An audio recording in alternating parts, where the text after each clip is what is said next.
2017 ഫെബ്രുവരി 14 Indian CRPF 45ാമത് battalion കാശ്മീരിലെ ബന്ദിപ്പോര എന്ന സ്ഥലത്തേക്ക് പാഞ്ഞെടുക്കുന്നു.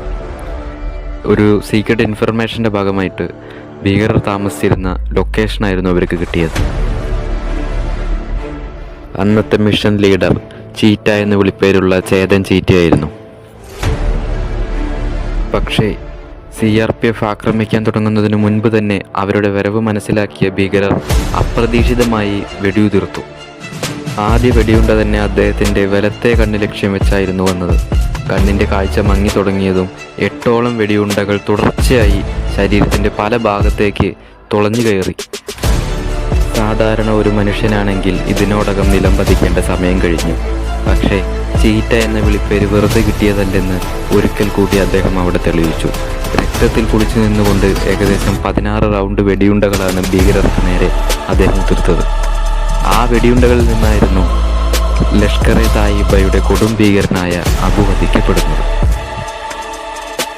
പിന്നീട് എയിംസ് ആശുപത്രിയിൽ തലയൊട്ടിക്കേറ്റ ആഘാതം മൂലം ആഴ്ചകളോളം ചേതൻ കുമാർ ചീറ്റ കോമയിലായിരുന്നു.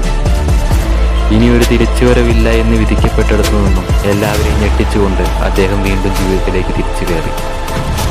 നഷ്ടപ്പെട്ട ഒരു കണ്ണിന് പകരം ഇരട്ടിത്തിളക്കമുള്ള കീർത്തിചക്ര നെഞ്ചിലണിഞ്ഞ് കാക്കി യൂണിഫോമിൽ ചേതൻ കുമാർ ചീറ്റ വീണ്ടും രാജ്യത്തിന് കാവലായി നിൽക്കുന്നു. സൈന്യത്തിലെ ഇത്തരം ഇരട്ടച്ചങ്കുള്ള അനേകം സൈനികർ നമുക്ക് കാവലായി രാജ്യാതിർത്തിയിൽ നിലനിൽക്കുന്നതുകൊണ്ടാണ് നമ്മൾ ഇത്ര ധൈര്യത്തിൽ ഇവിടെ ജീവിക്കുന്നത്. ഓരോ സൈനികർക്കും വേണ്ടിയാവട്ടെ ഇന്നത്തെ നിങ്ങളുടെ ഓരോ ലൈക്കും. ഇഷ്ടപ്പെട്ടാൽ സബ്സ്ക്രൈബ് ചെയ്യൂ ഗൈസ്.